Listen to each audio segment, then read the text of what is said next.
High, আমি মিষ্টি। আর আমার ছোট্ট ছোট্ট মুহূর্তগুলোকে তোমাদের সাথে ভাগ করে নিতে এসেছি।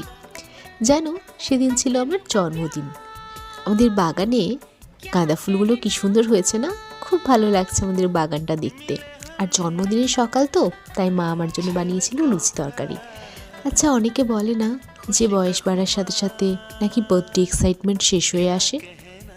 আমি না চাই না আমার বার্থডে এক্সাইটমেন্ট কোনো দিন শেষ হোক, আর আমার ফ্যামিলি সেটা হতেও দেবে না। আমার বাড়িতে আমার জন্মদিনের 1 মাস আগে থেকে প্ল্যানিং শুরু হয়ে যায়। আচ্ছা বলো, এই 365 দিনের একটা বছর, তার মধ্যে একটা দিনই তো থাকে যেটা একদম আমাদের নিজেদের, আমাদের জন্মদিন।